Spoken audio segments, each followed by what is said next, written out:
Patty, is she not coming tonight? I didn't hear anything from Patty, but. Okay. We should talk more about this later, but, and we're good to go for the, or, I don't know, someone's online. I think my husband's online. Oh, So, it says Norris. yeah, Would that be right? Yeah. I'm gonna promote him to a panelist so that he can talk. Okay. He declined being a panelist, so anyway, So I guess you're talking. yeah. I'll click allow to talk, and then if he wants to talk. All right, I'm going to call this work session to order at 6:01 on November 18th. And today we just have a work session agenda, so we won't be voting on anything. Dylan, if you want to get us right to our first one, the potential designation of 1616 Wall Street. Sure, and Jade is already up here, who is our We're so excited. guest of honor, I guess you could say. Thanks. We talked a little bit, and we briefly discussed this last month, that they are potentially interested in designating as a local site.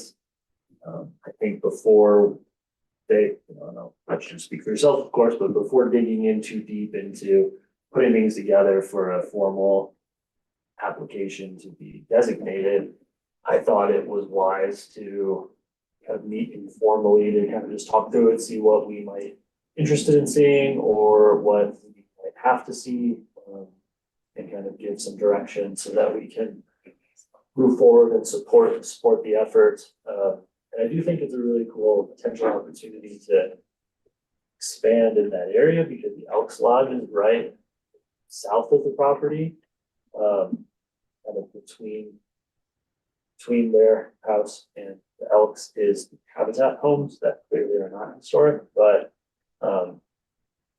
there are a lot of homes that could be designated in this area. Well, we did talk about this. I think that we could potentially designate as interest allows that the West Side Wall Street local district. Because is it 7 or 9 houses on the west side wall? Whatever it is, it's not many, but most of those, none of those, it's 9? Yeah. Well, None- 10 if you include the one on 60. Yeah, but that's just not very big, so, and those all have a very similar, I've been to a lot of those houses, if you guys haven't. But they have a very similar look to them. So. I think they're actually within a town period of significance as far as construction. So there's potential for that. Well, if you would like to introduce yourself, tell us a little about the house, Yeah. you know, and what do you know about the property and what brought you to wanting to designate this? We'd love to hear that. Yeah, so my name is Jada Norris, and my husband is Austin, he's on the call. You guys hear me? Yes. Okay, all right, nice, good deal. We've owned the house for about 5 years now. And we've kind of renovated it, and one of our biggest projects that we would like to get to down the line is actually renovating or restoring the mine on the property. So that was kind of why we were interested, one of the reasons why we're interested in getting the house historically designated. When we bought it, we knew that it was built in 1900, so that was just kind of like, but like it wasn't, you know, we didn't really have much thought about it when we first moved in. I also don't think we knew that we could get it historically designated until I had come to like one of the city hall meetings. So yeah, we've done a little bit of digging so far. I haven't gotten a ton of information about it except for, and Dylan actually helped us find this out, but the mine load that's for it is a tin can load. So I think all I was able to figure out with that so far is that they were mining tin. But besides that, I'm having trouble, like, probably need to do more digging and find the right people who can do the right research. But finding the actual mining records for that mine. But yeah, that's kind of what we have so far. I have pictures that if you guys want to look at the actual mine itself. The structure is there, but we kind of just like want to brick needed to like actually restore it and keep it from like continuing to cave in, but I have pictures. Oh, we'd love to, Yeah. yeah. Maybe I would just love, it sounds like everybody would love to. Let's make sure this door's unlocked. I thought it was parked right out here. Okay. Yeah, it's out front. All right. You're in, is GLC? Yeah. Austin, just so you know, I muted you because there's a lot of background noise, but you can unmute yourself. if needed. So yeah, I mean, if we can That's do cool. more And also research this- into it, you can kind of see like from the structure of it, like there is definitely additions made onto it, so it kind of looks like at some point the house itself was kind of like a mining shack, and then they built it out into like an actual house, because that mine is literally right next to our front door. Like. it That was- makes sense. Didn't realize there were mines so close to the buildings up there. So Yeah, that's yeah. cool. So I will tell you, there is, it's the mine rescue, if you look up mine rescue, there is a mine rescue group that works here in Clear Creek in Dutton County. And they would love to come look at your mine, because they told me, they said, if you ever buy a property with a mine on it, please let us know, we will do training and come check out your mine. Yeah, that'd be. Because then you have people who are trained, who know what they're doing, Yeah, who can be safe. Yeah. Other than that. Is that the front range group? I don't know if it's, I think it's a front range group. I know that one of the guys that was on there, I met him at the Lebanon. I think they're associated with the Henderson mine. Are they associated with the Mhm. Henderson? Okay. There used to be a local one that was a combination of the local mines, and they called themselves Front Range. It might be front Front range, but range if the mine. Henderson would be good too. Henderson were more than happy. I used to captain that team out there, so. Yeah, so, and see, if you get a mine to practice on, you're like, yeah. Yeah.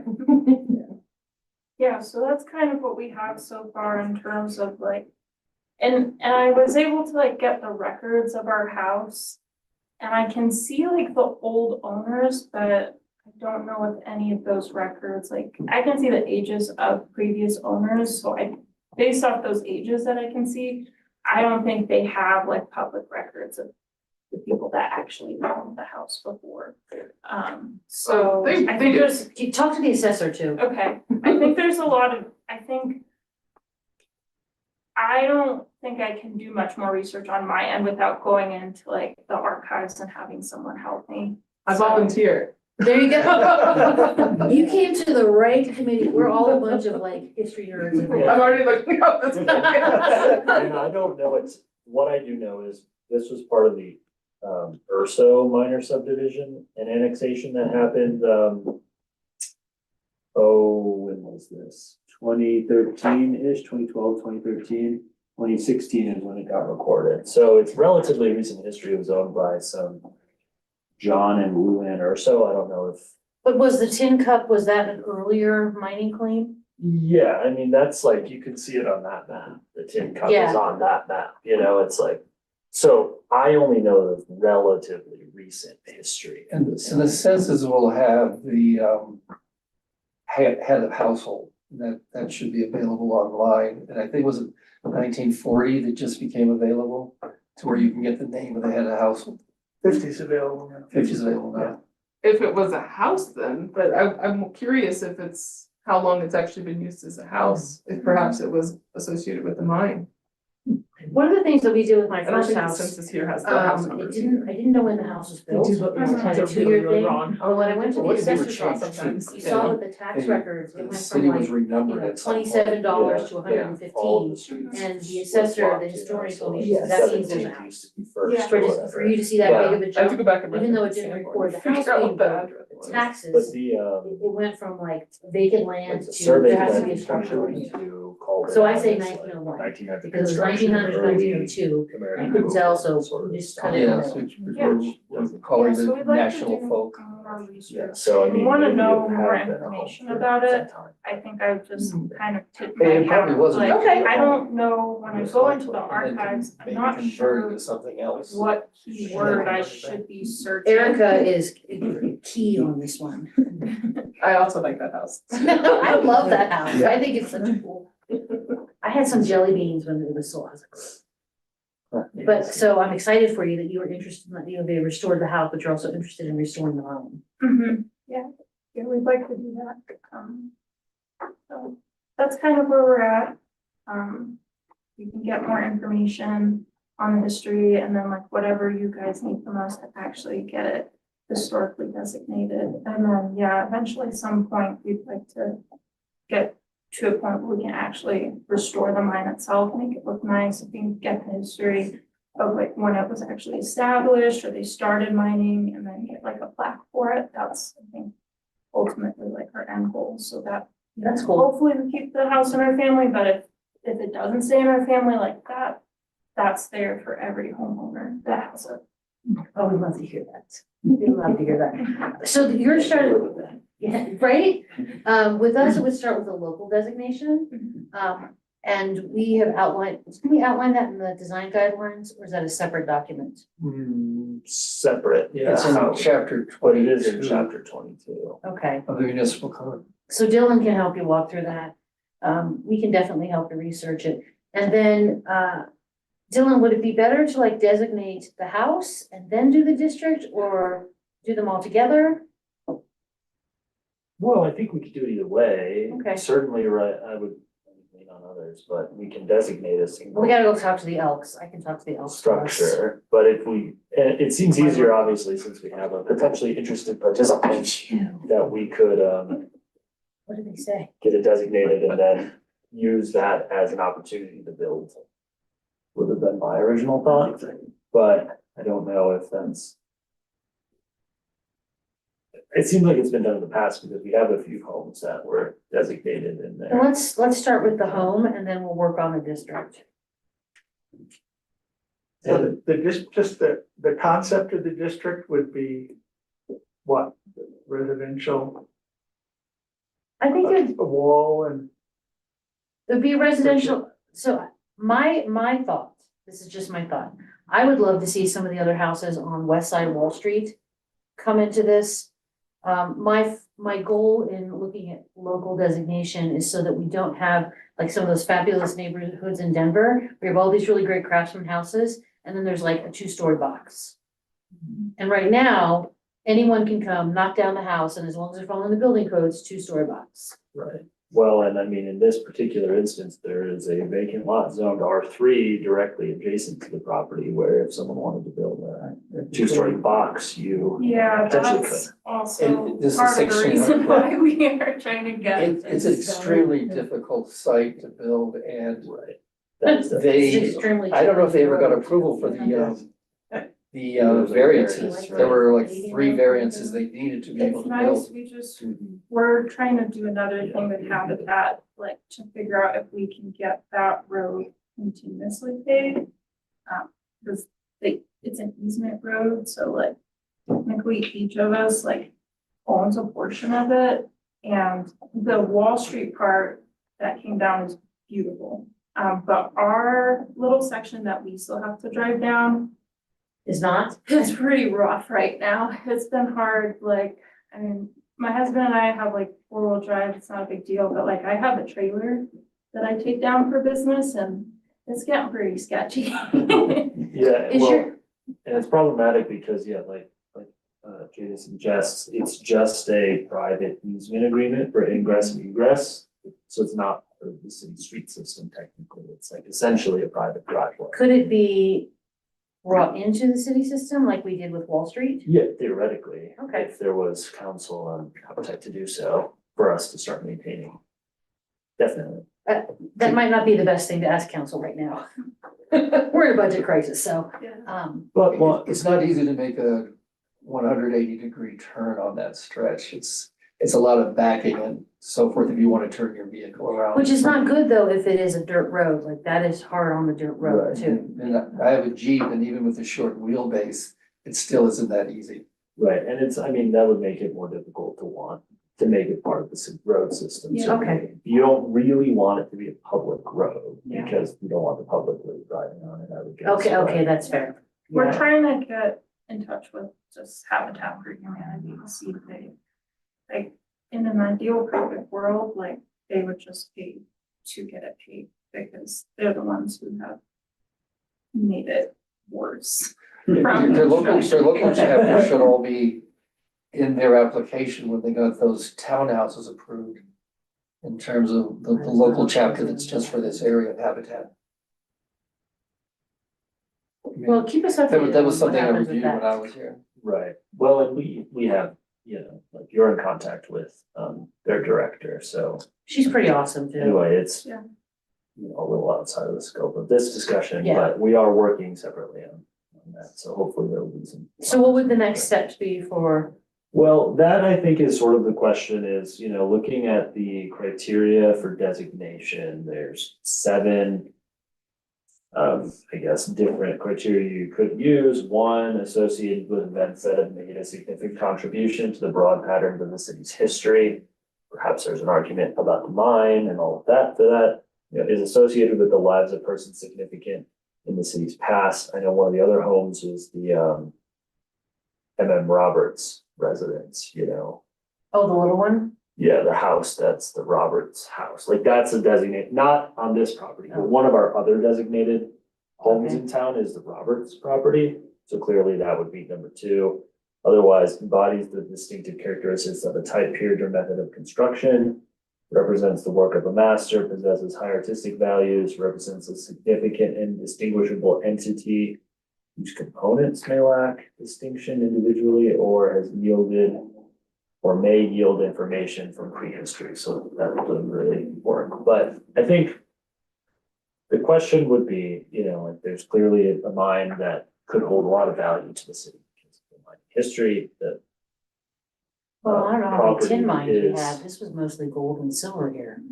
It's interesting if it was tin. The 2 easiest criteria, one is it associated with a period Right, of time? And that's kind of easy because the whole town is. yeah, and so I think that we easily could make that argument as well. And then the second one is, does it as reflective of a particular style of architecture? And that's easier if you do it as a district rather than as an individual building because of the last thing you read, which is in a district, an individual building doesn't have to be considered as having architectural merit, as just as long as it contributes to the district.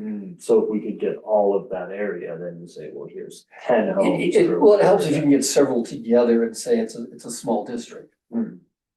But it doesn't mean you can't approach it as a single building, and again, Right. just the way the other single buildings have been done in town. Well, and like the hot springs, which was the most recent one we designated, I think it was easy to point to 2 or 3 or even 4 of these different. And usually only have to mean one. Right, so anyway.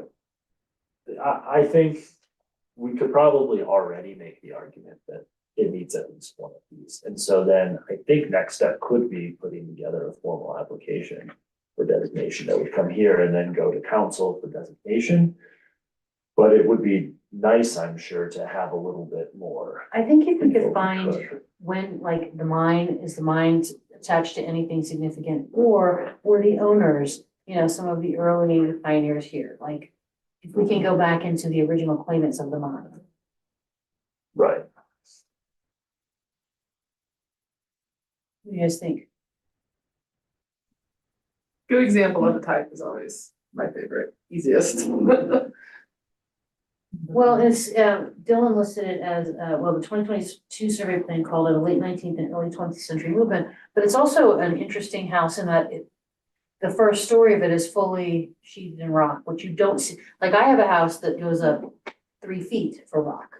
You don't see a lot of that, and that's Clear Creek rock. Like, when you look at the rock on it, that's the Clear Creek granite that you see around here. So we don't have a ton of houses like that. A lot of ours are, you know, the wood. And there's even very few stone Yeah. That's houses in very town. Substantial construction. It's very, now it may have been added on, but you know, that's very clear that they built with what they had, which I love that. That's one of the things I love about my house, is the rock, like the rock wall foundation. So I think there's, even though it's late 19th, early 20th, the argument can be made, this is a house that we don't have a lot of in this town. The mine, it's like right there, it's like a complete package.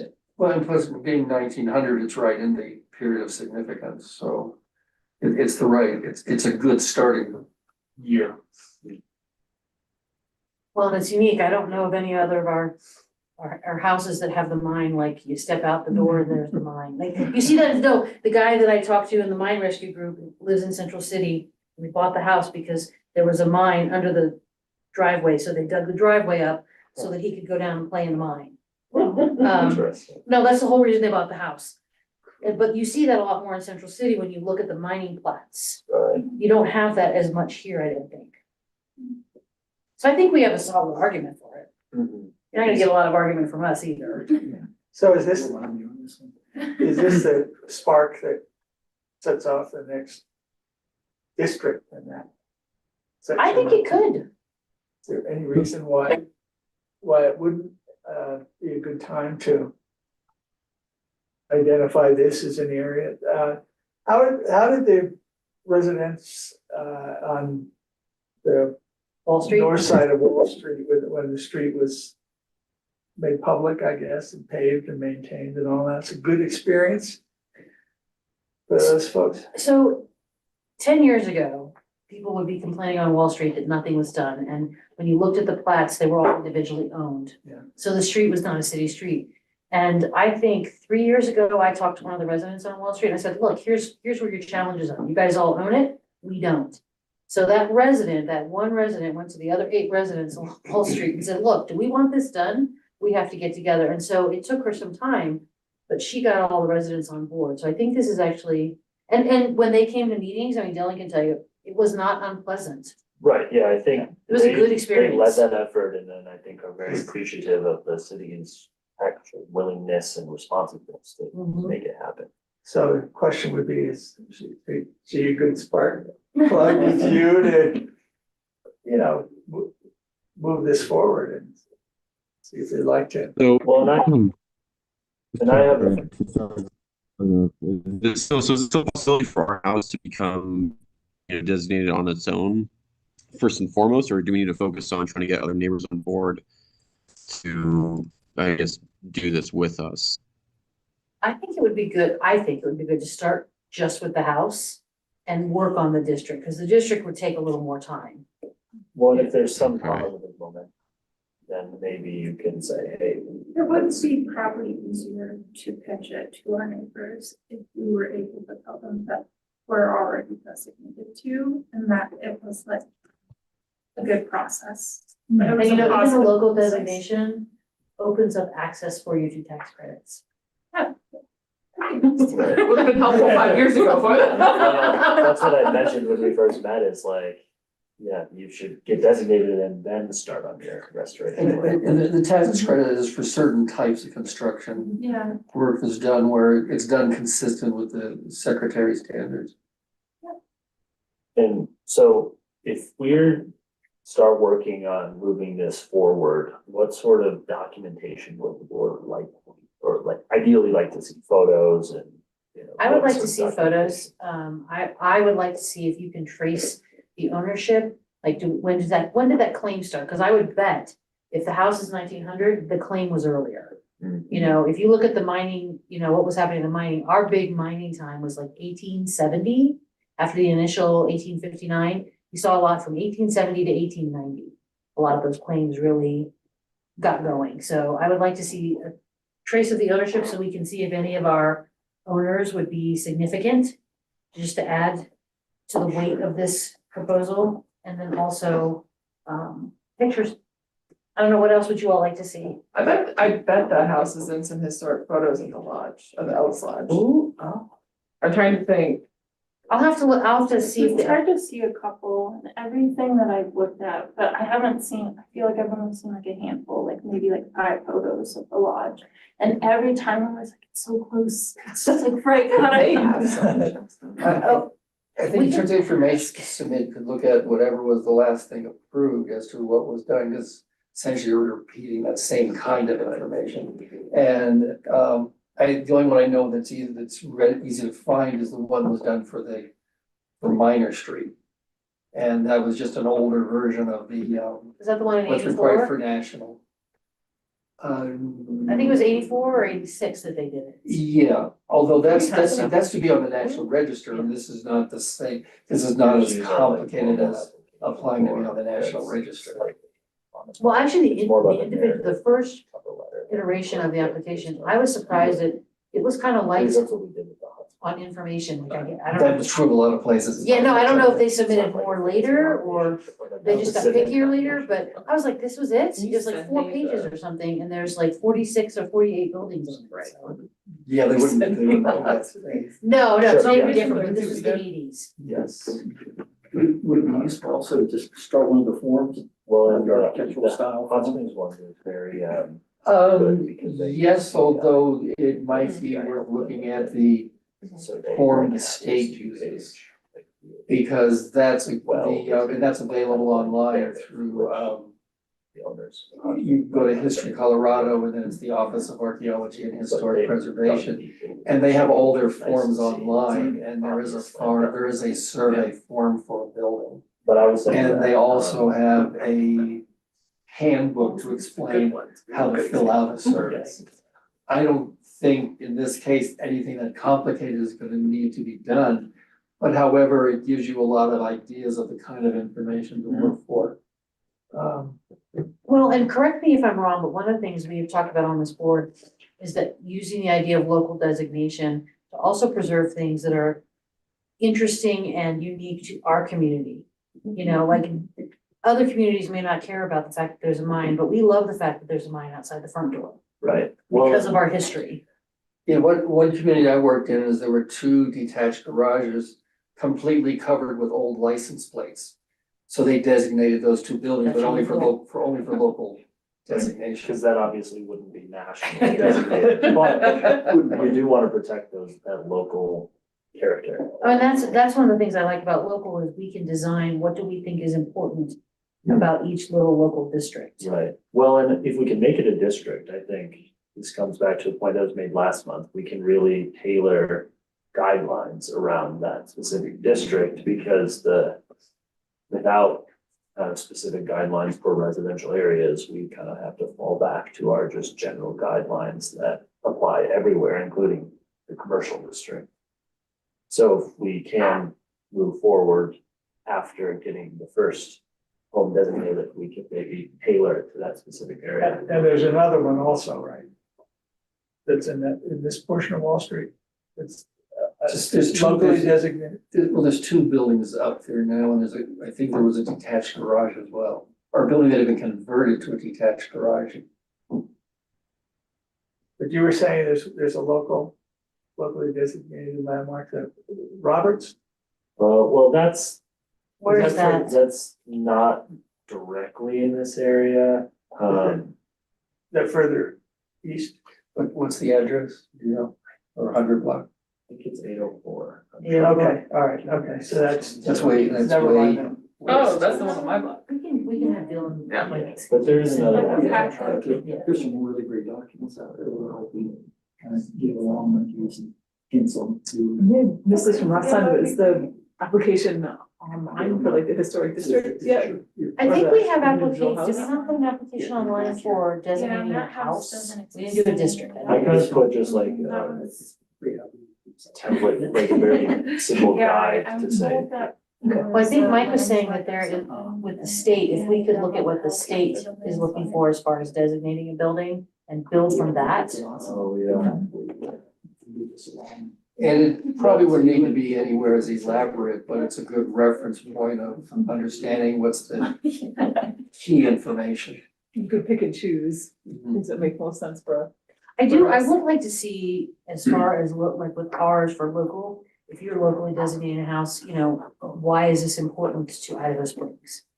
There. Because that allows for some leeway with people with their own individual, you know, all the houses here are weirdos. They're all individual and unique. So there is one, Look wrong with Dave. 1520 Virginia is locally designated. 15? Which is only like 4 houses down. So it is in the general, let me pull it up on the, share my screen. So that actually is also another positive is we have that, it's not the Roberts And that's, one, but it's 1520 Virginia. and that's a 4 square. Which is a 4 square, yes. Right in the middle of the block. So you can see up there, like just to give reference, the 1616 is just where my cursor is, and there's already a locally designated home where that red The red dot is. dot is. And then the Elks Lodge, which is the square building in the middle of the screen, is also a state designated site. So Are they not locally designated? 1520, is that locally? Or is 1520 that is locally, Elks but the Elks is state. Yeah, the Elks, I thought the Elks was national. It is. Well, if It is you're national. state, you're pretty much automatically national. Ooh, so 1520, That's they, designated? they have not, that's been a rental for a long time. Yeah, I've been in their living room, it was terrifying. Yeah. Like years ago, I'm sure it's lovely now. That it's for sale. Or is it It's still for for sale? sale now. It's I still think. for sale. Yeah, so I mean, It's okay, I've seen the pictures, it's been a rental. yeah, but it is locally designated and there's probably been some work done that we haven't. When was it designated? That is what I'm trying to look up right now. Oh,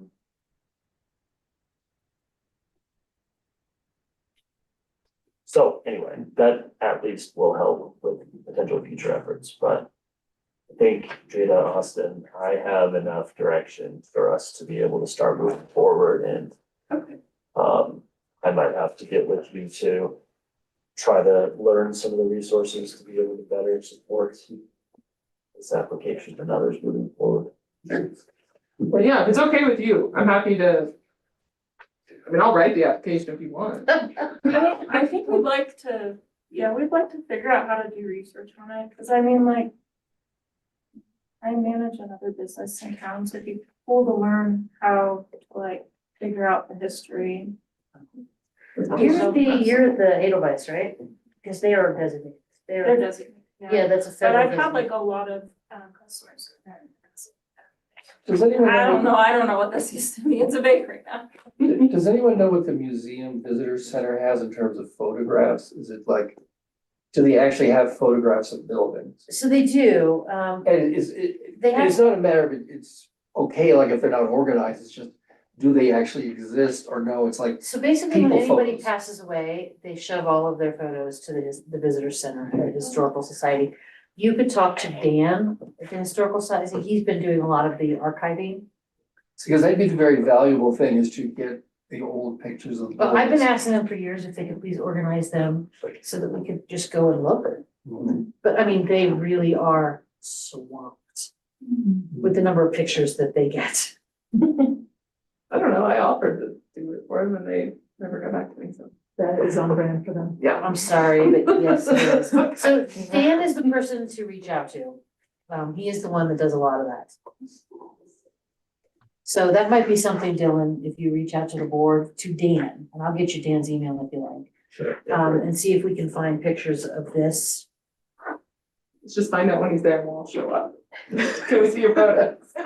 Or even just to get a started understanding what it is they have and how is it Have you grouped been at in the their time back being? room? Have you been in the back room? Have you- How much is digitized? Are they kind of- I've been Oh, upstairs. no. It's not really at all. No, no, But so that's okay, that's okay. there's a back room and a back room, and the back room is full of all of the thing. Like, they finally just got all of the old books of the Clear Creek Current that went up to the county archive, because they had like 50 of, the old newspaper books.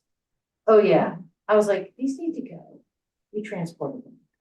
Is that some of the county archive? Yeah. It just got flooded? Oh, no, the ones in the, there was the ones in the old school. Oh, okay. Yeah, no, not that one. Yeah, that was another roadblock, because we were gonna do a working session with them, and they're like, can't access any of our archives because of it. So, and I was like. Yes, they really are challenged there. Good. So if you want, I'll send you Dan's email and you can reach out to him. Great, yeah. He might be your best bet to go to directly. Do you guys need us to do anything on our end for now? Yeah, should we just wait to hear from you two and go from there, and maybe we could, if you wanna send us stuff. I think it'd be good if you could sort of like just make a one-page outline for them and then attach whatever to it, but just sort of on one page, sort of summarize, here's what we think we need to do to get you to a designation. Okay, yeah, Sure. that would be really helpful. Yes, I'll, Or I'll send you some resources, but not the research, how about that? Yeah, and if I'm like, I don't know what I'm doing, then yeah, I'll just reach out and be like, can you help me? We live in the same town, it's easier to figure it out. Well, we're so glad that you're interested in doing this. Like, we're so glad to see this. Yeah, I think there's quite a few people in town that be on board, like our neighbors sounded interested. The ones in the little house with the, The purple house, The yeah, purple house? next, she also has a mine on her property. You oh my can see God, it. we gotta rope her in. So she probably would be open to it. I have another Call friend our on local Colorado planning Boulevard who definitely has a really old house. I told her she should try and get it historically designated too. So there's a lot of people in town that should be interested in jumping on board with this. Girl, Let's just find out, just see. We'll three, see. and you know what? I looked at 3 districts based on the historical significance of all the districts. East, central, west, boom. But apparently that would create some legal issues if we just said, heck it is. Just doing those 3. Well, when you designate historically, you are changing what people can and can't do with their property, and unless they have full buy-in on that one, that's us imposing regulations that haven't been voted on. Our attorney went, oh no. Because Dylan ran some of this by her, and she was like, you have to get, this has to come from residents. Yeah, they should get to vote, that's what I'm saying, let's just see if we could get a majority. Or I guess we haven't established what our percentage is then. I think the idea of going one at a time is a good way of going and see who else comes along because of that. But also people get like, I was really happy to see, you were at the meeting with Dylan this summer. I was really happy to see how many people actually came to that, who were not on HPRC. Who were just residents in the town who were interested in it. So is that enough for you to get started so you can send her, Austin a sheet? And Yes. like, let's get this moving, so maybe by in the next 4 or 5 months, we have this done. Absolutely, yeah, and that probably is a reasonable timeline because it does have to go to council and council has to approve by ordinance, which means that process alone, it's just like About a month. paperwork for about a month. So. Well, the council is usually pretty amenable to this. We like to see the preservation of things. I feel like there's no downside really to designating and continuing to build our history, preserving that history, because it is has always been a clear priority in the city since, sometimes more, sometimes less, but like, I think everyone realizes that the historic neighborhoods and the historic commercial district, like, make Idaho Springs what it is. Mhm. I hope you don't have people just knock buildings down and build. Hasn't, it hasn't happened. We're trying to prevent that. We've only had one single family home built in the last 5 years that I know of, so there's not a lot of, We have the new modular home near me. there's 2. Yeah, you're right, actually, there will be 3, I thought that so might have been it. I approved 2 single family home building permits this year, and before that, the last one was 2021. 2020. There's Where's the not a other lot of- one? Oh, it's at the very, very far end of town. Like at, Idaho and first. Like the garage there now, they're adding a house to the garage, which is an odd way of doing it. Oh, that was that little triangle piece of property with just the garage on it. Yeah, it's like Yeah. on the very, very far west end, but anyway. Okay, so I think we're good as far, so then we will reach out to you. Great, well, thank you. That was- No, thank you. Thank you so much for Thanks. your interest in everything. That's Thanks awesome. for all your guys' help. Of course, we are delighted to. All right, thanks, Jada. Thank you guys, thanks for your time. Of course. All right. Up next, we have 1921 Virginia Street, the Zion Lutheran Church, the pre-submittal discussion. That is you, sir? All right, so I will kick this off briefly. This conversation has started because we noticed there was a new wooden ramp leading to the front of the church, and I included that in the packet. I'll pull up the phone screen. So I reached out, I don't know who I actually reached out to, but you reached out back to me. I had a lovely chat.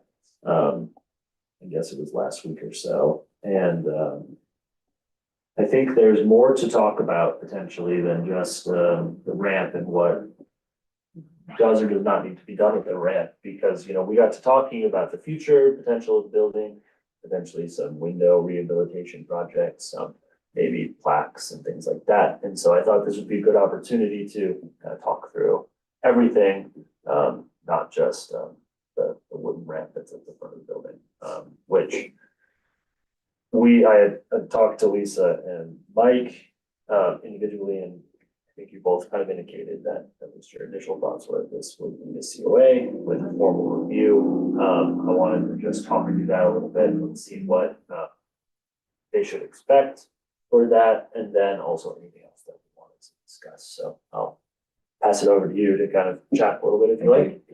My name's Eric Nordine. I'm a member of Zion Lutheran Church. I'm actually sit on their council. So this all came about when they finished up the Virginia Street project there.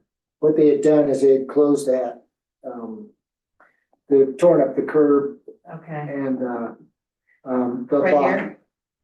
Yeah, Yeah. I've got pictures of it before too, if you'd like to see those too, but. Yeah, And then with the ongoing snow removal, the salt and everything has been pretty much destroyed. Oh, right through here. Yeah, and then the handrails had become pulled apart from the building and just, the concrete was just going away. And the handrails were rusted. Okay. That was actually broken loose. So what we really wanted to do was just create a safe entrance for the congregation. And the only way that I could come up with that was Oh, this is the Catholic Church. to put a stoop and then a ramp going off to the west, because there was really no room to do anything towards the street. And I did it on my own. I mean, I financed it and everything on my own because it's just something I wanted to get back to the church. But I did look at the documents and everything, and the way I interpreted that was if it isn't attached to the building, and well, it's not, it's attached to the stoop. It's not pinned to the building in any way. Oh, nice. And then I built the ramp as per ADA, just in case, you know, we have an aging congregation, so it's 36 inches wide. Slope of 1 inch for every 12 inches. And there's really something that I have a friend who's a contractor, and he reviewed all of the, you know, the municipal codes and everything on how it should have been constructed. And we just put it together in like 3 days. And then I did look at the historical side of it by just looking at the other houses in the area. And then I also researched some Scandinavian churches around that period and what they did with their entrances. So I will say, because you are designated as a local historic site, when you are doing outside renovations, come chat with us. Because you do have to get a COA, but we also, one of the things that we've instituted in the last couple of years is we do a approval meeting where you come and talk to us and tell us what you're thinking about. And then we say yay or nay, this is a good direction, or maybe you should think about something else. So you don't invest all this time and money, and then you're like, what do you mean this isn't gonna work? Because we don't want that. You know, we would like to be a partner with you and not. And that's what I got from Pain in your neck. my We don't want that. conversations with Dylan. Yeah. He was very informative, and I appreciate him inviting me here to discuss it. No, we would much rather talk with you and work with you. I think Erica may have comments on windows. Oh, yeah, we could, of course, the ramps. So this falls under ADA, I would say.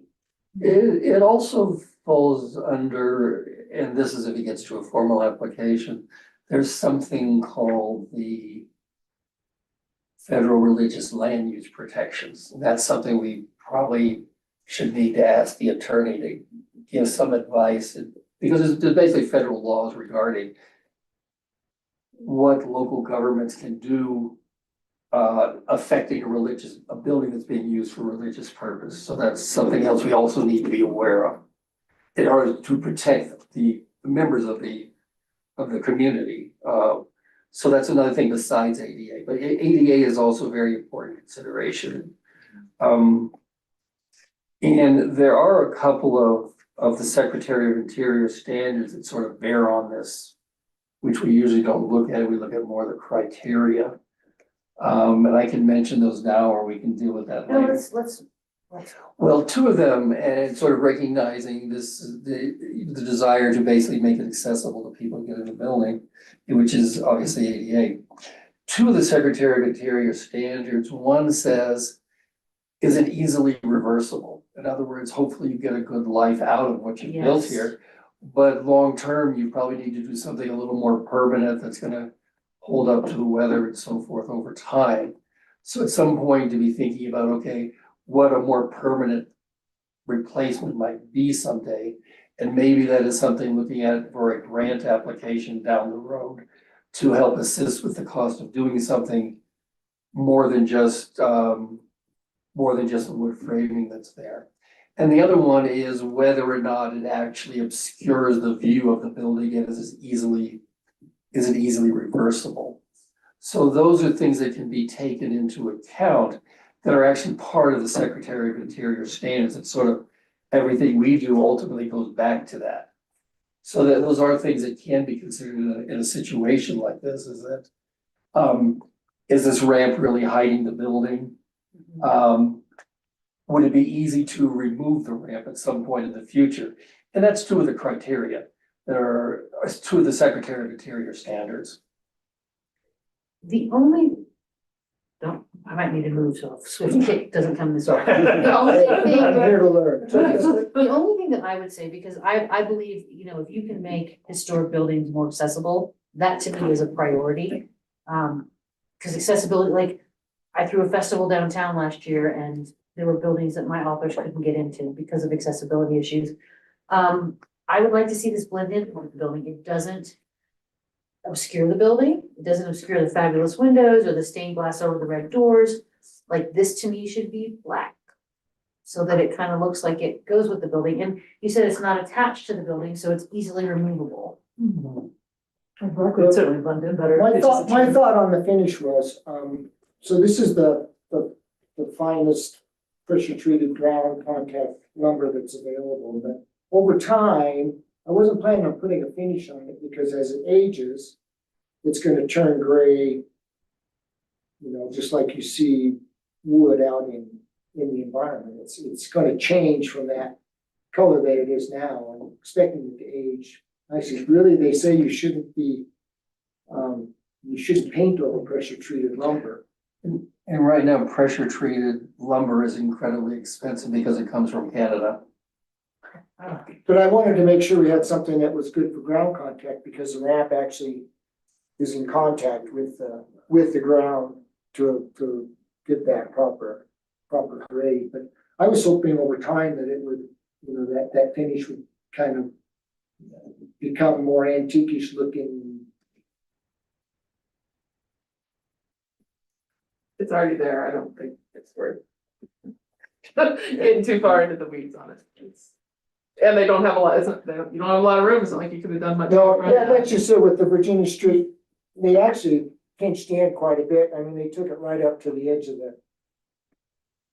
Yeah, and I'm gonna look at maybe giving some kind of designation for that particular spot so that we can have access for, maybe handicap or some, talk to council or something about that. And because it's a church, it's not like it's setting a precedent for a lot of other buildings, because there is this specific federal law So that that would deals need to with be, churches. I would like this to go through COA because I would like that specifically mentioned that this is not setting a precedent, that we are following, guidelines surrounding religious buildings. Cause we know how these things go. Somebody sees something and says, why can't I? I don't think any of you were on here when we did the fight over the Mountain Prime. Mike, you might have been, the fight over the Mountain Prime windows. Yes. Because Westbound has the garage and Mountain Prime wanted the Yes, garage windows. I was staff at that time. Oh my God, that was like awful. So, I don't want to see that happen. in this neighborhood or anywhere And else. the owner was actually quite nice about, or the owner of the operator of the restaurant was. He wasn't being difficult. No, but there was very much a, well, they did it. Yeah. And it's way bigger than ours. What is the problem? And actually, I did find him several alternatives from other states.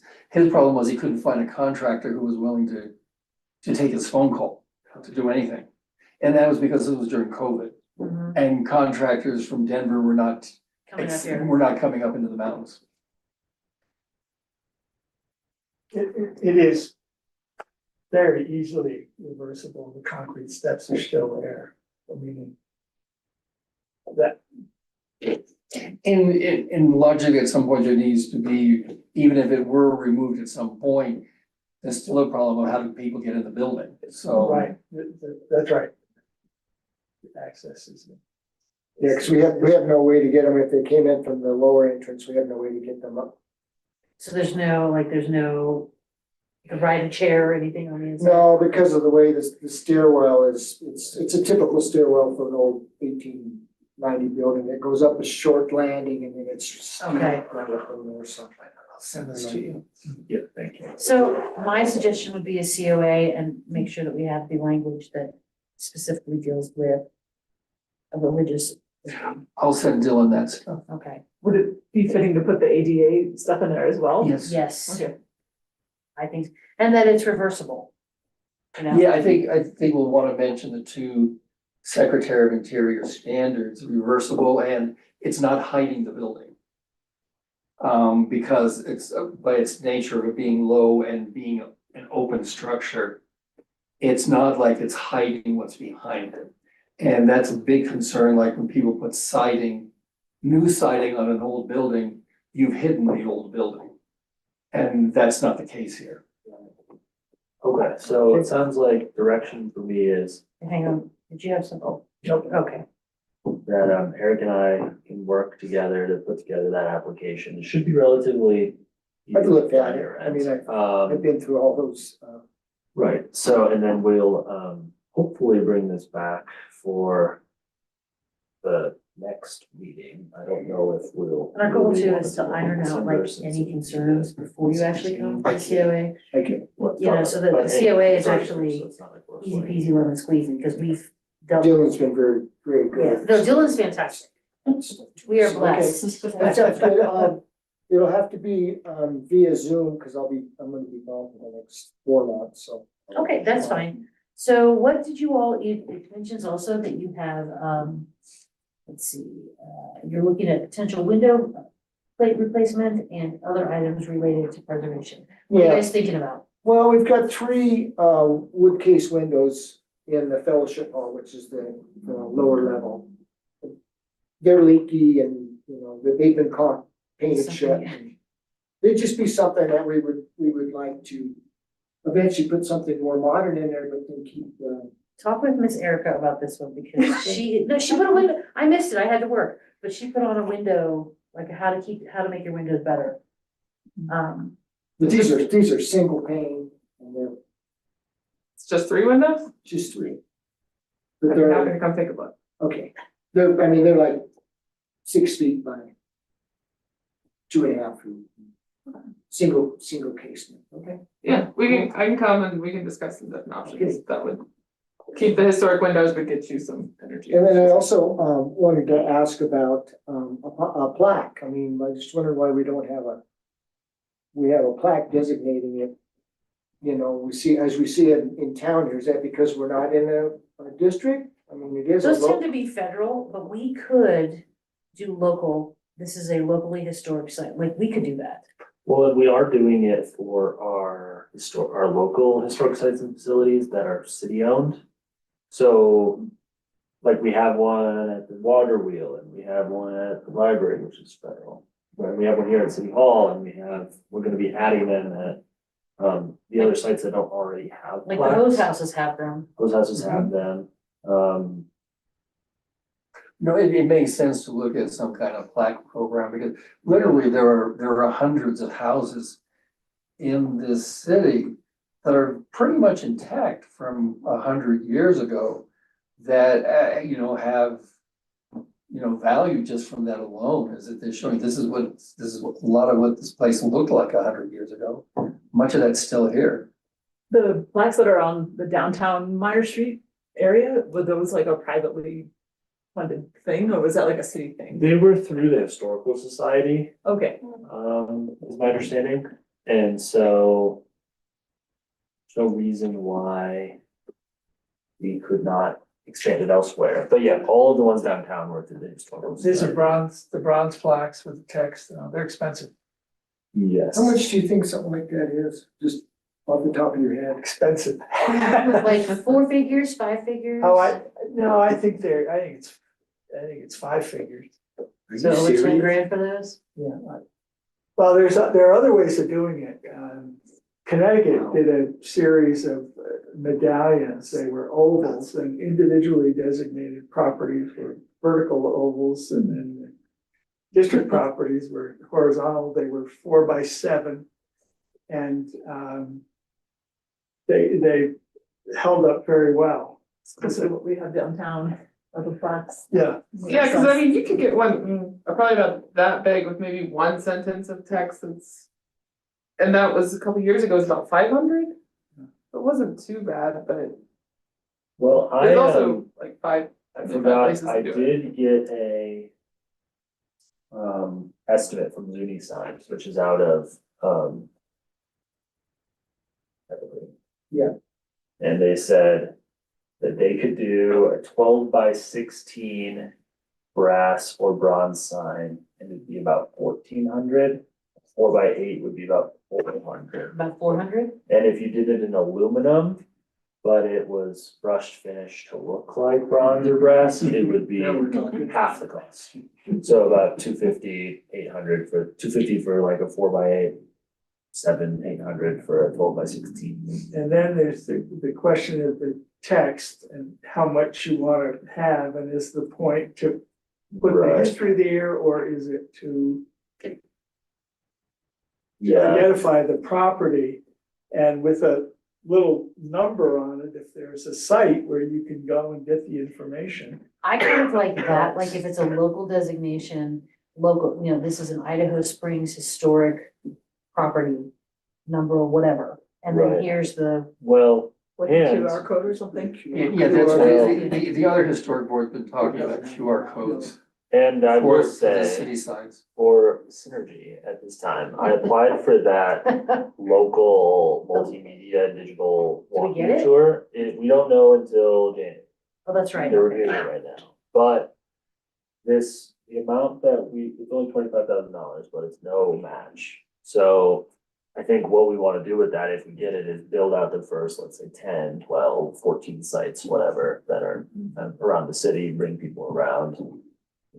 Downtown might be one site in itself, cause there are already all the brass plaques, but once we have all that built, it's very easy to add other sites. Especially with the owner of that site has photos and information and background and stories to tell. So it'd be very easy to add the church as one of those sites once we build that from the ground up. So if we get the grant, I think we could have you as part of that by July 4th when we want it to go live.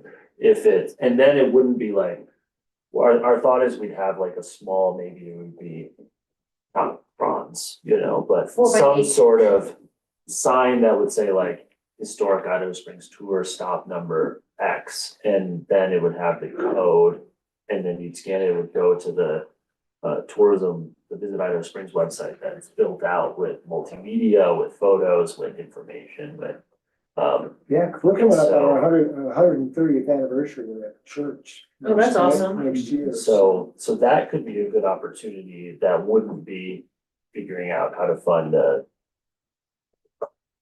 at least 500 to 1,400 plaque, For our sites, the sites and facilities definitely wants it to be real brass or bronze, even though I think aluminum it's definitely a more affordable option. Your money go farther, but it's a brass plaque, not aluminum plaque, so. But I do think, maybe some sort of program for plaque programs, and that would be part of the maybe incentive of designating will also help least like a 50% match or something on the sign. I don't know where. we And then you, find that. you are part of the Visit Idaho Springs, you're part of the tour. You can give us what you want for history, you know, present the history for it. And so you're looking at our fellowship halls, getting ready for the 130th anniversary, we have our timeline up. Mm.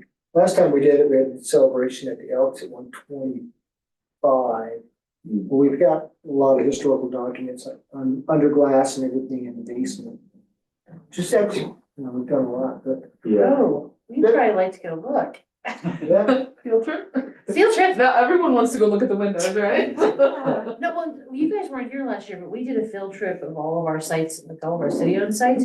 That was a fabulous, wasn't it, I Dylan? learned so Absolutely. much. I did, I from learned all that. so It was much, so I incredible. think if we do field trips, that is better for us too. I'd love to see how other people are preserving their history. well, that's actually a good point, since there are some new members, would folks be interested in just scheduling another where we go Yes, around to I would all do it of our again. sites? And then maybe we. It's you know, really reach out with cool. some private owners and try to do the same, because I think the project support building, once it's finished, we should have that to stop, you know, because. So there you go, you're gonna be on the list. That brings I up can already another, see that happening. another question that we talked about. Now, right now, in our constitution, that building, if the congregation was ever to fail, that building would go to the Rocky Mountain Center.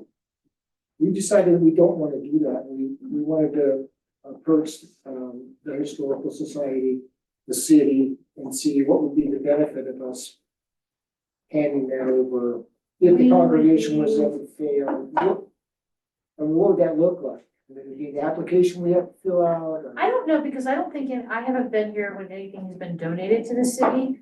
I know that the castle is going to be a historical society once the lifetime tenancy is finished. But we have, what are we at, 21 sites, city-owned sites? Well, Not if quite you're that saying historic, it would be like 16. If it's just city-owned buildings and things. Oh, I'm it's talking, I'm not thinking more. historic, Yeah, I okay. think it's like 16. But That includes Steve. we have a whole commission And like the. that takes care of our historic sites, like their whole job is, let's check out the sites, let's see who needs, like the library is owned by the city.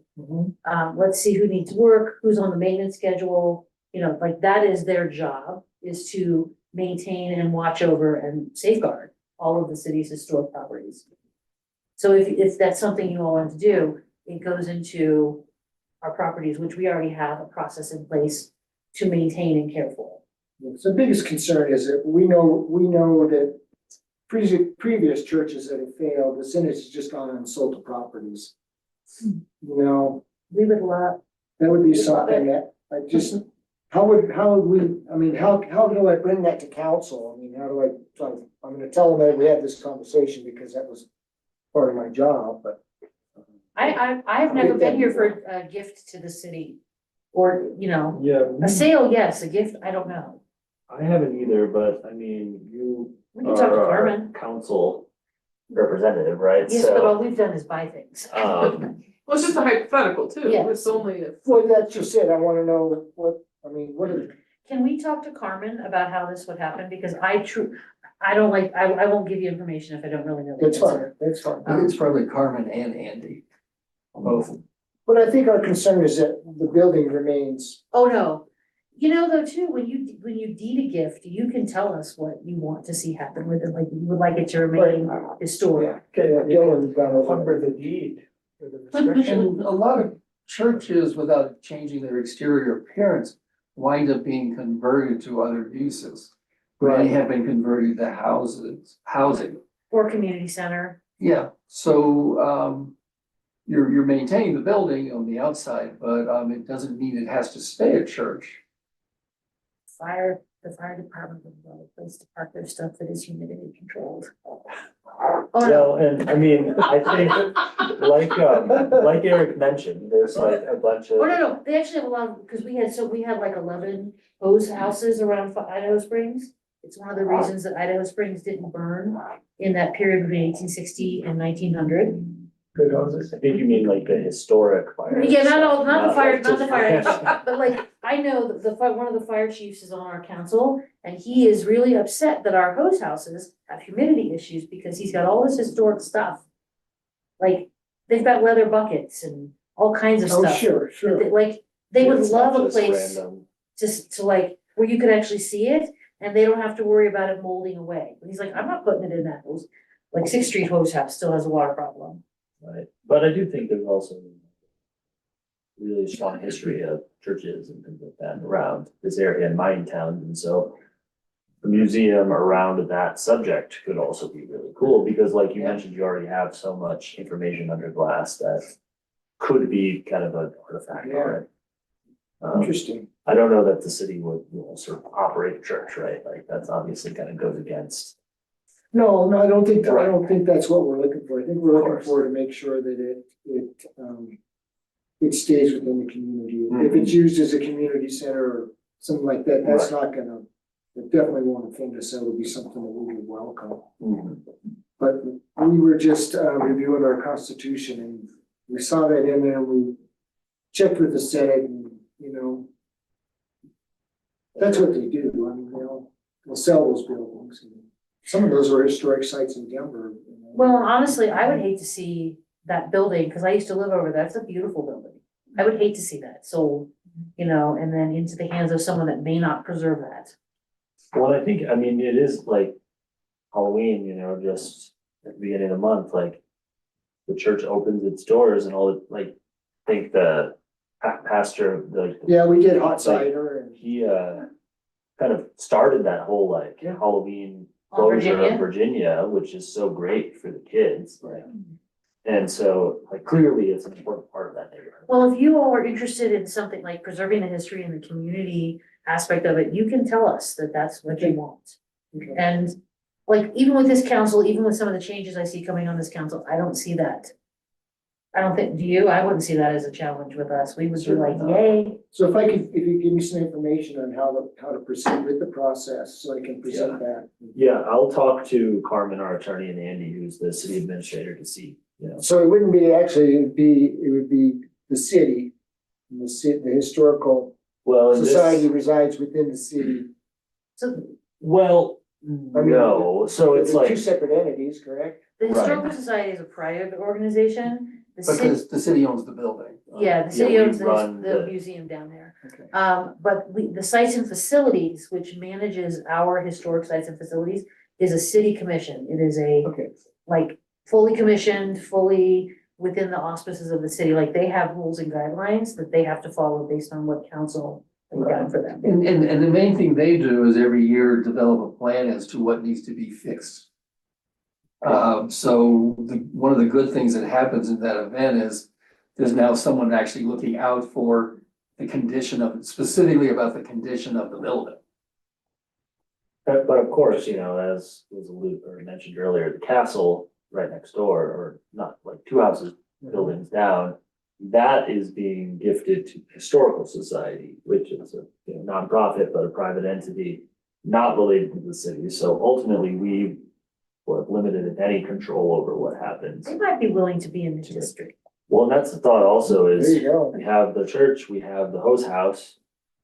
Because the Castle's hose house is right there. across from You that. could then use that to create a district in that area, which is an aside, but it's an interesting idea. I'm gonna get this whole city before I'm dead, I swear to God. But anyway, yeah, I think good direction. I'll start work. And Eric will have to just be in touch, but I'll Okay. do some background. That's great. I appreciate you guys Some stuff providing together. and, looking at this. Well, we love the idea, I can only speak for myself, but I think I can sort of speak. We love the idea that you're looking ahead on how to preserve this as a community asset, how to preserve this as a historical asset. Because that's very near and dear to all of us. You can see that just from sitting in the corner. Well, you would think it It's would good be- that we have people like this that are. Oh, yeah. I know there is a secret brick nerd somewhere on this commission. I know what it is. It's secret?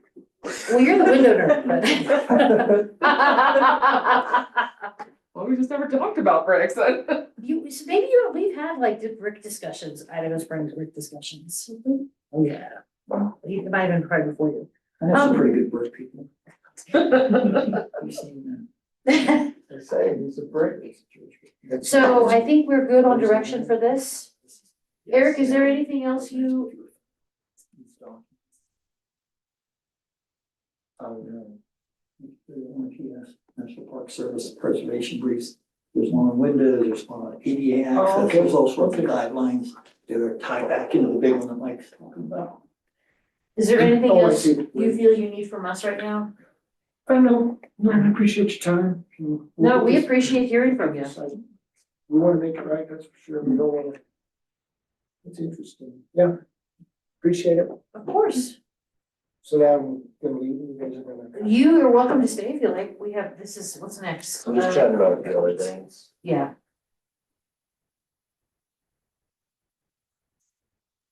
What are you showing them in the? It's preservation briefs, there's Oh. one on the access, there's one on windows. And I'm happy to send you. Yeah. them to those as Well, well. I think I sent you one of those, didn't I? On the Yes, sheet. yep, yep, Will you give them my phone number? sure. Whenever you want to talk about windows, Yeah, sure. listen. My contact. When are you going downtown? Oh, we leave Monday. Oh, Are you snowboarding? No, yes, snowboarding, yes, yes. Not But board. Snowbird. first we're gonna go, we're gonna try and visit all our family on the way down there, but we'll be down in South Texas, Okay. Port Isabel, With, that's our plan. Okay. Well, you will be hearing from us and then, you know, we'll talk about whatever you need from us and we'll, this, like, by the time we get the COA will not be this involved because we will have addressed the issues prior to the COA. Thanks for all your time. Of course. Thanks for what you do. Thanks, Eric. Thank you, Eric, for coming. Thanks for caring for the church. Absolutely. It's great in North. Yeah, Yeah, we're still partly in Fort Worth. oh, yeah. It's cold there. It's cold there too, yeah, that's a Okay. good point. Thank you. Thank have a good you. night, good night. Dylan, thank you for your update on the comprehensive plan, so we'll be looking for that. Just real quickly, Patty, Mike, and Shannon are expiring in February 2026. I am not, and I thought I was, but So I year next year or the year after. or What? 27. could we, because I am more than happy, I don't wanna leave, but I'm more than happy to move into an alternate, because I think we have two alternate. I'm more than happy to move into an alternate position if someone wants to be chair, because I would like to step down as chair. Feel like after 4 years, it's time for somebody else. That's just where I am right now. So just be thinking about that, because I would really like to, I feel like I have a really competent board, so any one of you would be a good chair. And Patty's not here, but Shannon and Mike, it's not like you're getting kicked off. All you have to do is send. It sounds so deadly. You just have to send us an email saying you'd like to still be on the board and then council just has to reappoint. But, okay, talking with Carmen, because I asked her, how do, like, she said, everyone has to be on a 4-year term. Like Erica and David were appointed as alternates, so we'd have to, as we're reappointing people, council would basically take an action to say, like, we're promoting you to a regular member and either reappointing Patty and Shannon and Mike as I don't know what, I don't, alternates, or I haven't heard from moving- Patty if she wants to. or like, council could easily say, hey, Lisa, you're now an alternate and Erica, Yeah. you're now a regular member. It's just, we can't just do it on our own. No, it has to go through council, but As I a part of don't, the appointment process. I don't see it as a problem if we're just, Right. you know, if a regular member steps down and an alternate steps up. Exactly, right. Yeah, the only issue is the ego issue if the regulars don't want to be considered alternates, but the participation, other than voting as a matter of record, everybody fully participates in the discussions here, so. Well, I firmly believe you have to fully participate because you never know when somebody might not be here and you need to be aware of whatever, because nothing ever happens in just one meeting. Our meetings have, it takes a couple of months for things to move along. But everyone's also always here. Well, It seems like Yes, Patty yeah. nothing here. But of I know. course, the important thing is, to Lisa's point, I don't think an alternate can be chair. oh, no, Vice no, chair. I'm And willing to so- step into an alternate position. I'm totally happy to do that so that we can move somebody else up. I don't need to be Right. like a And- voting member. Right, so appointments will happen in February and then we choose chair, or you choose the chair and vice chair in March. So. So then in February, I would like to step down. One of our alternates can move up. and then we can vote. Sure, yeah, and that's of course also predicated on Patty and Shannon. and Mike, you all deciding to stay with us as I'd like to stay. members of the commission. Who's our vice chair? Mike is, I am. Mike, okay. I don't so, think I- Mike holds two vice chair, you're also vice chair on sites and facilities, aren't Yes. you? so, well, that's good news. Obviously Patty's not here. I would presume she would want to stay on, but I don't know, honestly, obviously if she were to step down, then we would just appoint one of you, and probably Erica, since you are the, Please take care of it first. since you're, you have seniority because we. I'm easing into this with my wife. Well, and I don't want the seniority. yeah, that's normally how we would do it though. I don't know enough about this. That's normally how. okay, we so would then do it. let's also plan on, like, let's look at April, May, as long as it's not snowing, I mean, we're not getting a lot of snow now, which says to me, we're gonna get, in April, May. Yeah, March, April, May, everyone's gonna be crying by the end of that month. Like, I would like us to plan on a maybe late May, early June field trip, because it's, like, our field trip was so, cool. We, even Janine, Yeah, Dylan's we wife, we dragged Janine along. well, we like saw her in the streets and she hopped in the car. No, really, she was taking a walk and we're like, "Want to come?" And she was like, Cause okay. we drove up to the train coach. And so she hot piled in the back of John's car. We all drove But up. even the Powder House, like, I had never been to the Powder House and it was really cool, and Ed told me that the Powder House may only take another 10 grand. If we can wiggle out our issues financially with the city, the Powder House will only take another 10 grand to turn it into a park, like Right, a usable city park. and I think it could be less than that if we had like a volunteers, like if we could get a local Boy Scouts troop or like a high school project or something. Like a lot of it is just basic, like clearing out a lot of the small trees, maybe doing like some like picnic tables and signage, which we'll have, and then, so it could be relatively cheap. Yeah, so like, but I had never been to the Powder House before then, like, I didn't even know where it was, like, we were trying to describe it, and I was I like, know I saw it, but Well, I didn't go now see it, it's but I saw beautiful. it from afar. I know where so it now is you can walk you can actually walk to it, is the door on It yet? does exist. Doors on.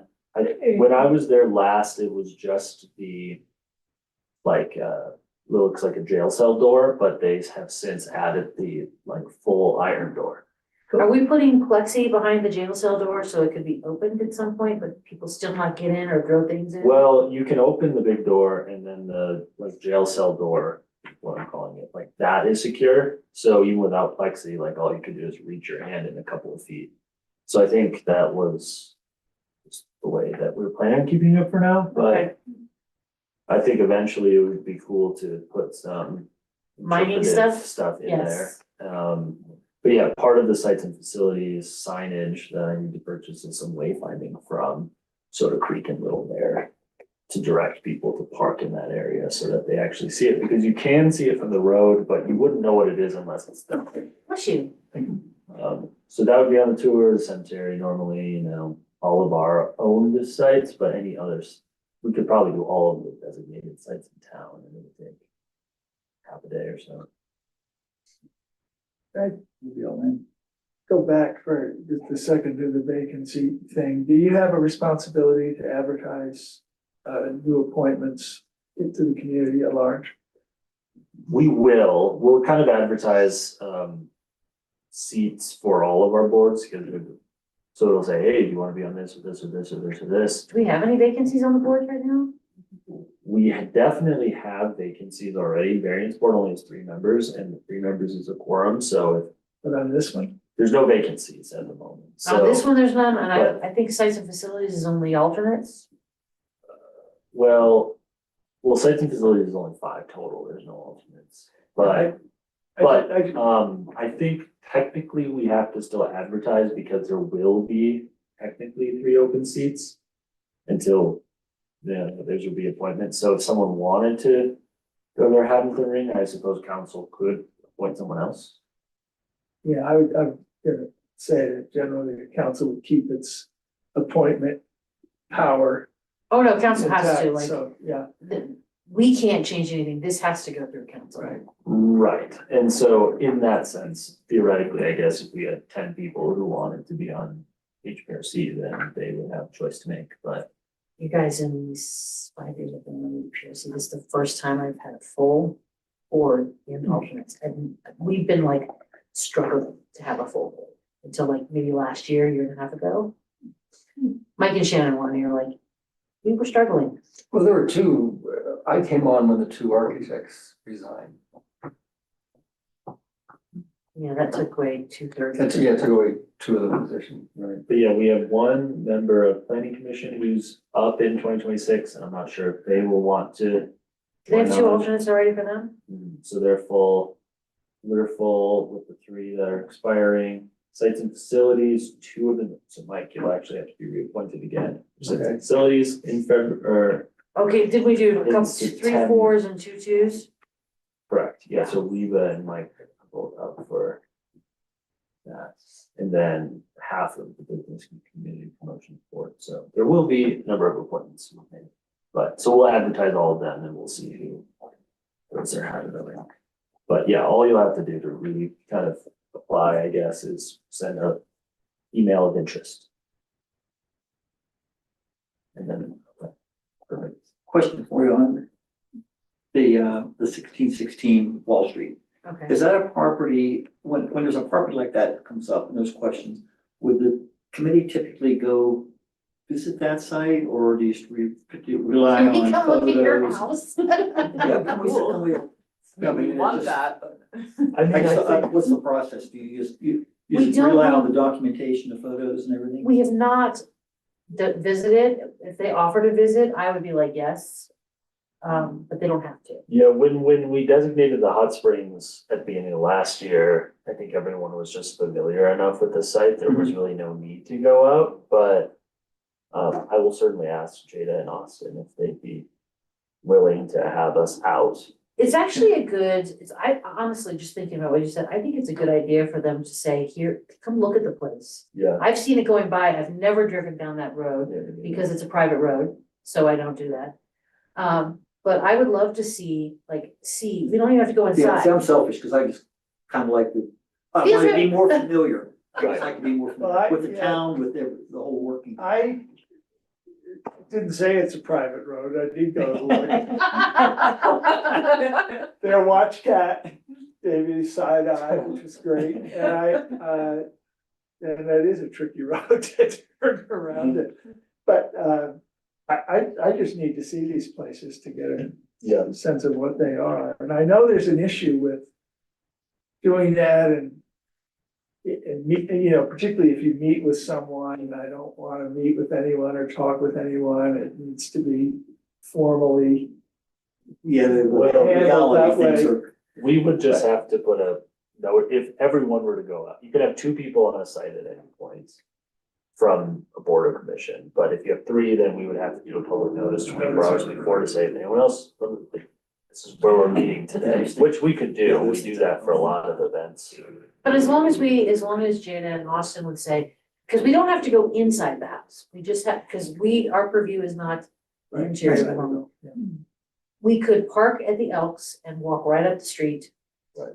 So nobody has to drive that crazy old drive. Right. You Can't be could- more you than could one to do. Drive it is just, it's difficult to turn around Oh, no, unless we- you back out. I just think though, for just having all those people on their road, like, Yeah. we could just walk up and, you know, It's a good workout going up that hill. yeah, yeah, it I guess is. it's only halfway up. Well, and also certainly especially before an application, at least this is the case with council, which is a little different since they're the elected officials, but until the point that an official formal application is submitted, you could talk about anything, essentially, you could go, we could schedule individual meetings up there and you could do, talk Oh, so about before they what- submit an application to be considered a local site, they could say, hey, come look at the outside of our house and the mine that we'd like to restore. Right, but still, if we had more than 3 members, we'd have Yes, to we would notice have it, to. but if they said, hey, you 2 come today, and then tomorrow you 2 come, and then. Can we stagger work- it, I let's- guess. So I honestly, you guys tell me what you think. I feel like if people do come for a local designation, it is acceptable for them to have a board visit to the outside of their house. You don't have to clean your living room for us, but we would like to see the outside. Yeah, they're okay with that, sure. If they're okay with it. In most cases, you won't need to because you can pretty much see almost all the houses in town Right. without yeah. leaving the Walk on the sidewalk. right of way. That, yeah. If you could just go by in a public way. That's an unusual case situation. Yeah, this one because is- because it is an easement. Well, it does say private drive too, as you come down Wall Street, as you make that crazy old turn, right at the drive, like on the edge, it says private drive. And I was only there because I was at staff at that time and they had an application, so that's how I got on the property. That's the side. Right. Well, because like, I know the trailer that she's talking about, she does a coffee trailer. Yeah, And like dragging that I was thinking, oh my God, yeah, I don't know how she gets it. how do you, right? Well, I'm meeting with them and the neighbor and Kathleen from Habitat tomorrow. So actually, if they would like to, if the neighbor, is the neighbor the one with the little house in the shed, the purple?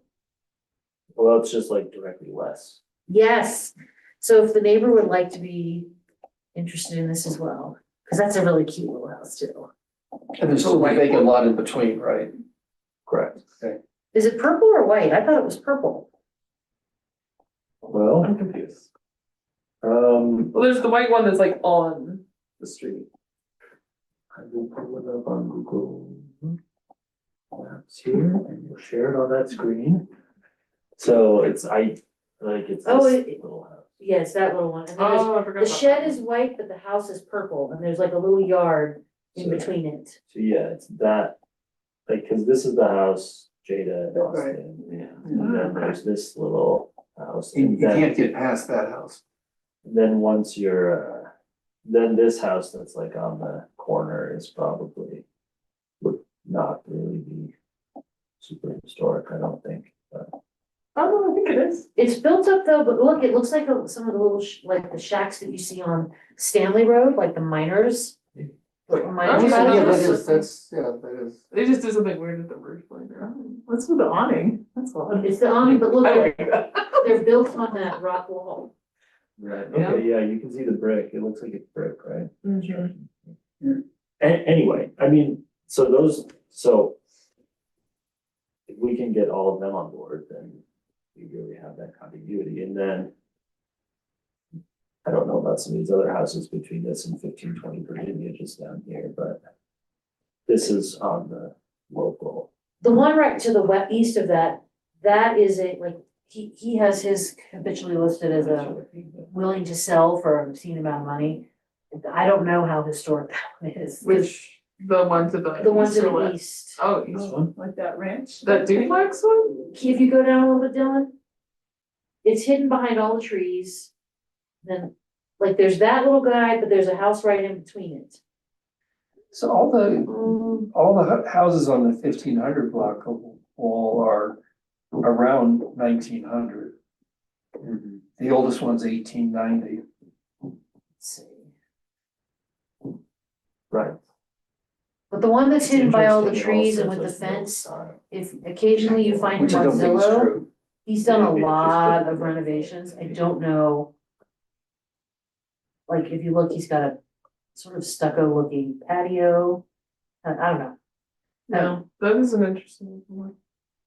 It's, if it's on the Make Me Sell on Zillow, it's really cool to I've look at. never seen it on there.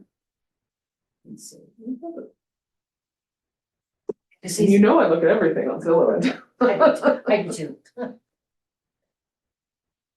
He might not be on there right now. It goes on every couple, like, it'll be on for like a year and then you won't see anything. But there's a house and you can definitely see the additions that they've done. So I don't know how historic that one would be. How, like, I don't know how much they've maintained the historic character of it. It's a matter of looking at them and saying, I think in some of this stuff, as we go into this further with analyzing the different types of styles, I think we'll find some of the ones that were listed as no style actually do have a style. And then moving along, I love taking Mike's example and the work that you're doing with this, Dylan. I think this looks great. Mike has already built off of the Foursquare one and made it much nicer, so I really appreciate that. And it's amazing, there's sort of two different ways and there's several ways of going with those things. One is it was sort of written up as a simple checklist, as a quick way, if someone says, I got this particular location, and you can look on the table and say, okay, it's this style. Okay, and then you can look at this thing and then say, okay, here's what we're trying to protect on it. The other thing is that it can be done as sort of an information type of sheet. Because eventually, as enough of these get pieced together, something like a short publication on architectural styles of historic architecture of Idaho Springs is something that could be made into a little book. I am sad though, your 804 Colorado Boulevard, that does not look like that anymore. No, That beautiful front porch is this one. It doesn't, The one I have to look at every day. Yeah. You know what I'm talking about. It might be temporary, maybe. It's been there. Well, no, but down his stairs, but he like built the stairs right the day before Halloween. He was like, oh no, the kids won't be able to come in. I Hey swear. man, whatever like gets you down the to-do list, but Yeah. well, and one of the things is that I don't think we have a demolition by neglect clause, do we? In the municipal code, the places that do have demolition by neglect, which is basically someone intentionally allows their building to deteriorate. Just to let it deteriorate or because they want to tear it down. As I said, one of the best, the city in the country that has the best reputation on how to deal with that. One of their main recommendations is take a picture of the buildings every couple of years so you can document what's taking place. okay. Well, it's nice of Google to do that for us. Yeah, huh? honestly, that has been quite helpful for me. I just, Like, I just drove through a couple months ago again. yeah, it's quite a, yeah, thanks. I like the idea though of having a booklet that shows our houses. Because I think we could actually put together something that actually no one else right now has like this in the state, and actually something that's better than what the state has available. They have to obviously cover a wider range of buildings. But we're actually looking at this stuff in more detail than the state looks at it. I think that would be great. You guys seen this little book that Blackhawk Center City put together? And they'll go in and they'll have like a house. This- Oh, I didn't know that. I didn't know these houses actually. The central, Blackhawk Central City in Nevadaville, God, Nevadaville is so cool. Have you guys been up there? Yeah. Take everybody up there when they come and visit. Oh, Nevadaville is fantastic. There's a dumpster in front of that big old school, like that kind of shell there. There's something with it. Yeah, but the problem up there, like you go up into Nevadaville, when you head up into Russell Gulch, they don't have any water. Oh, and when I worked for Well, Gilpin, they have water, you just don't want to use it. well, they do, but like, can you access, but I said, what happens when you have a fire up there? And she's like, my boss was like, it burns because they don't have enough water. For 20 minutes of the appropriate pressure that you need to put out a house fire, you need 25,000 gallons of water, which is the size of our current Montane water. It's a lot of water. They don't have that in Russell Gulch. And no, you don't want to drink it because it's really bad. And you know, all those houses being built nowadays have cisterns, like they can't put in a well or, you know, and so it's. Some of these homes that were built recently in Russell Gulch are like $1 million on Zillow or Realtor, and you have to haul your water. I'm not hauling water. Yeah, it really sucks. so I've got a couple of small interlinear comments, Mike or. I will take them and Okay, integrate. good, yeah. Thank you. Suggestions, yeah, no, worth what you paid for them, so. Absolutely, you know, I mean, I spent basically all day, one day, just putting these together. Yeah, but they look great because I was looking at them as though I were somebody that bought this house and didn't know anything about it. This would be really helpful to me when I was looking at, am I doing renovations? Am I doing maintenance? What am I doing?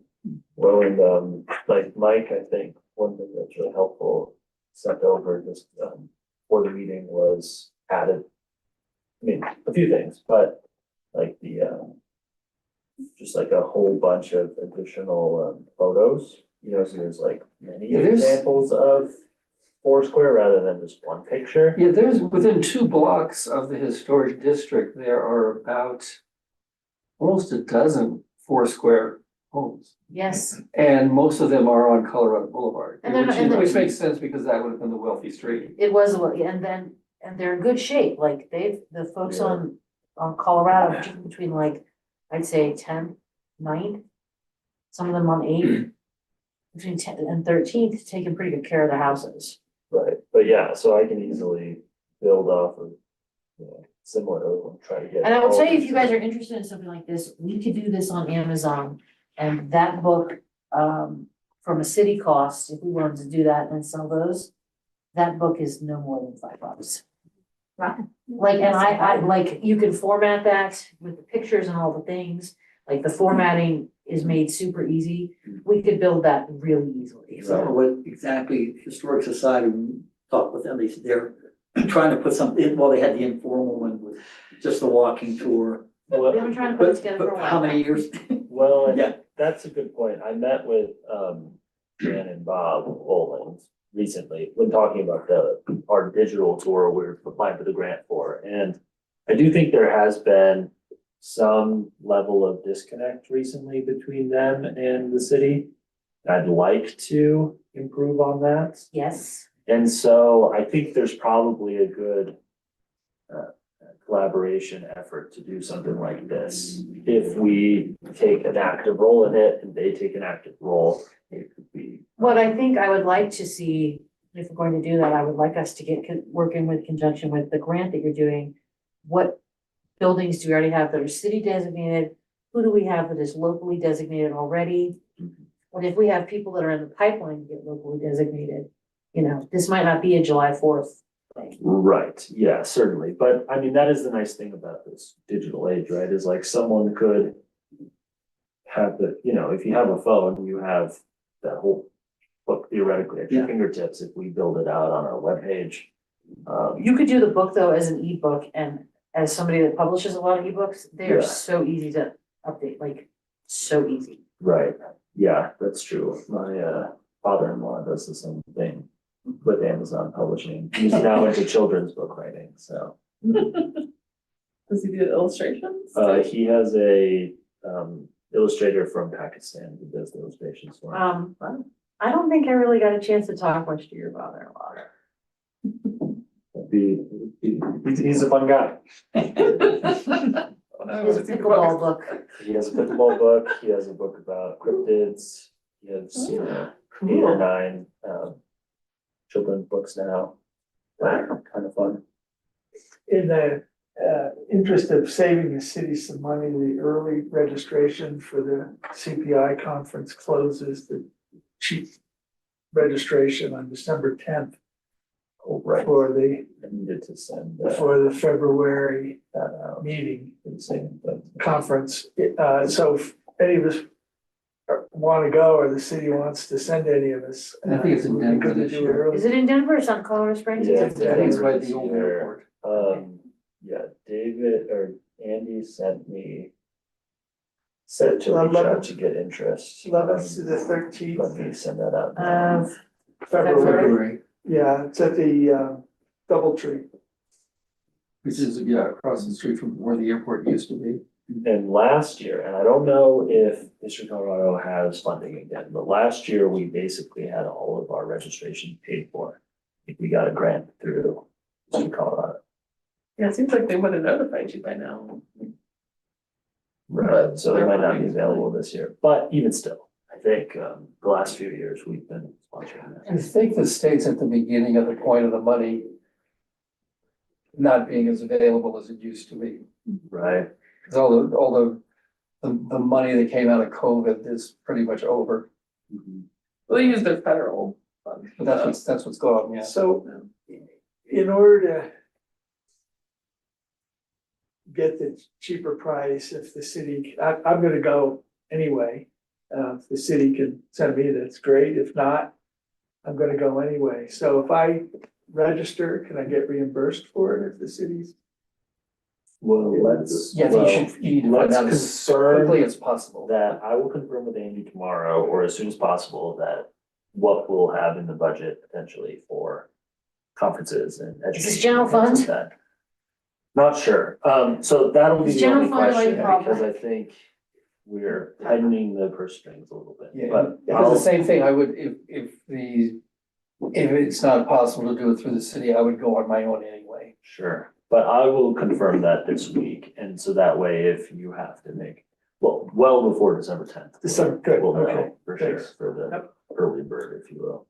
Cause I would like to attend as well. I've gone the I missed two it last year and weekends. for the first time since I started on this, and I was really sad because I just couldn't get off, but this year I can get off work. It was very good. You know, there's no need to rub it in. It was. It's always good though, like I always, I learned more about how to insulate a historic house than I ever thought I would want to, and it was actually really interesting. It actually compares very well with the National Trust Convention. And actually, there's more practical stuff that you're gonna get from the Colorado conference than you are from the National Trust Conference. Well, the solar one, were you with me at the solar one, or was that John? I don't remember who it was. The solar one about how Denver is handling solar panels was really, really interesting too. Cause I think that's gonna be something that we're gonna see that coming. So I think if everyone in the next, let's say, I don't know, Friday could respond to the email that I just sent out, whether you would be interested in going. And I will see what we can do as far as registration is concerned.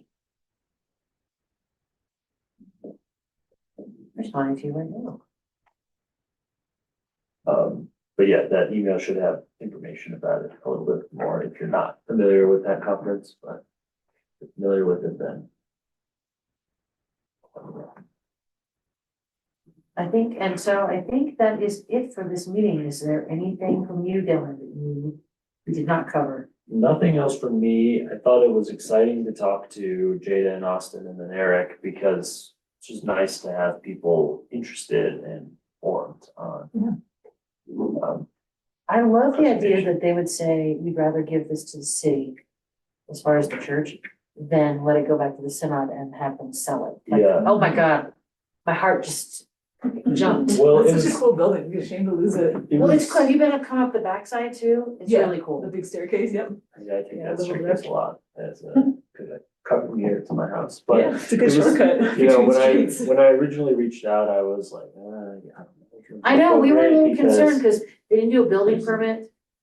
Yeah, and that's part of it too, they definitely need a building permit, but that's for a different covered hat that I wear. But It's not our hat. then you started talking about all the other interesting things and brought all that up, and it seemed like a great opportunity to talk about it. Well, one of the other things that I think would be great, and I was thinking about this as he was talking, he didn't know the things that we're doing to help preserve historic, like, how many people don't know? Like, you had a lot of people at your meetings this summer, which was fantastic, Right. but how many people don't know? Right, I'm sure there's a lot, and there's definitely opportunity for education campaign, and more workshops, like, I was also out of town when you did your window workshops. I know, I was just so Which damn. was a shame, but, I think the sites and facilities, there's a lot of, people don't know about the Potter House still. I think it's a shame we didn't do like a ribbon cutting, but maybe we can still do it in the spring, and it could be like sponsored by the city. We do a little ribbon cutting, and someone talks about the history, and it's an event, something with the school and the Jackson Monument, like those sorts of things, we just have done a bad job of getting out to the public, but it could be fun little educational public. Yeah, because that Jackson Monument isn't going anywhere. And if we build on, and then you can build on that to say like, hey, this house was just designated. Let's designate yours as well, this is what we helped. Well, we could Definitely. also make it a process where you get a plaque and we make a little ceremony of presenting the plaque. Something, so along the lines, and a few communities have done this, is actually give awards every year. Like for someone who's done a good job of restoring a home. I think that would be honestly great. In other words, sort of doing the things that it's good for the city from an image standpoint of saying, we're recognizing someone did something good. I think that would be great. Do it in preservation though, maybe? Oh, that's a good idea. But I also think like, every time, if we are going to start encouraging people, every time they get a plaque, we have our public works plaque on for them. And Probably a legal reason you can't do that. There probably is. But that's an interesting idea, May being preservation month. If we do like a internal field trip in May, maybe we actually make it some like a public field trip to some of our sites. Oh, God, now that would be cool. Maybe that's when we do the next Monday workshop, because now it's too cold too. No, I would love that, like maybe preservation month, maybe one weekend is a window workshop, the next weekend is a field trip to these sites. When is the gondola opening? They said, I think the end of it, sometime in April.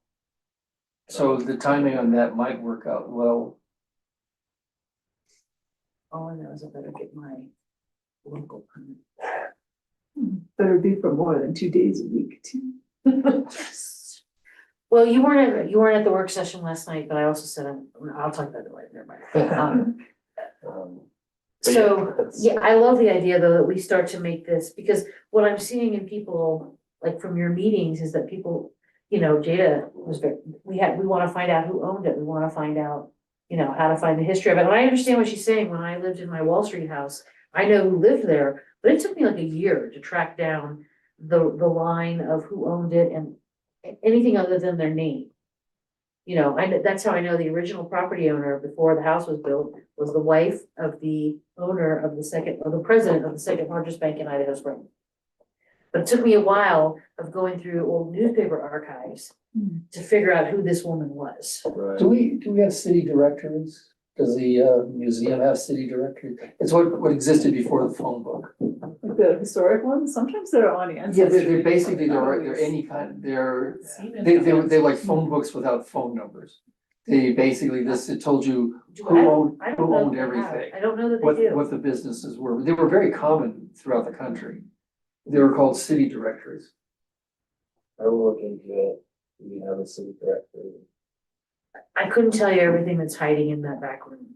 No. No, seriously, It it's sounds as tall vast. as this, and there are shelves that go to the ceiling. So it literally served the purpose of a phone book. Mhm. And they existed for, I think, more than a half century. Yeah, I've seen them for bigger cities for sure, just doing my own. Even research. little towns had them. Well, as a matter of fact, some of that stuff is actually online. Yeah, I think the either Northern Library or TPL actually does have some of them. I would like, if we have that, I would like to have it something that people could access, not to have to go to Ancestry. No, because I don't think our library doesn't have a subscription.